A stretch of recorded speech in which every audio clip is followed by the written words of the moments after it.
কি? আবু সাইদ। আবু সাইদ। আচ্ছা যাই হোক, আপনি কি হাফেজ হইছেন? জি। হাফেজ হইছেন, আল্লাহর রহমতে হাফেজ মানুষ। আপনি কোন মাদ্রাসাতে আছেন বর্তমানে? গাইনবাড়ি। এই জায়গাটার নাম কি? গাইনবাড়ি। গাইনবাড়ি। গাইনবাড়ি, মানে বরতলার পিছি নাকি? যাই হোক, আপনার যে আমি চিকিৎসাটা করলাম, আপনি ভালো হয়েছেন, কথাটা কি সত্য? জি সত্য। সত্য।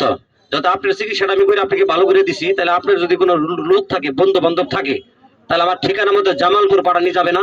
এই যাবে। জামালপুর পাড়ায় দিবেন, যাতে আপনার হাফেজ মানুষ। আপনার চিকিৎসাটা আমি করে দিছি। আপনাকে কি ভিজিটিং কার্ড দিছি আমি? জি দিছে। কার্ড দিছি, তাহলে কি রোগী পাড়া নিয়ে যাবে না? যাবে।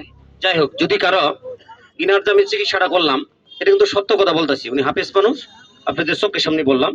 ওনার প্রবলেমটা ছিল, ওনার মেইন প্রবলেমটা ছিল লিঙ্গ বাঁকা, দ্বিতীয় প্রবলেমটা ছিল এক শিরা।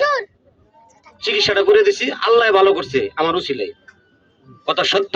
সত্য। হ্যাঁ? জি সত্য। রোগী কি পাঠানি যাবে না তাহলে? পাঠান যাবে। পাঠান যাবে। এই যে ছবিটা যে আমি উঠাইলাম, আপনি কোনো আপত্তি আছে? জি না, কোনো আপত্তি নেই। উনি হাফেজ মানুষ, ওনার আপত্তি নাই। আপনাদের কারো আপত্তি আছে দাদা? জি না। আপনাদের আপত্তি নাই।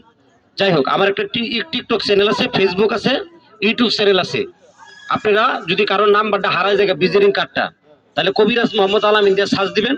ইউটিউব চ্যানেলের উপর আমার নাম্বার দিয়েছে 0199606630, এবং কি টিকটকের উপরে দেওয়া আছে, ফেসবুকের মধ্যে দেওয়া আছে। রুগী থাকলে পাঠাই দিবেন, হাত মিলান।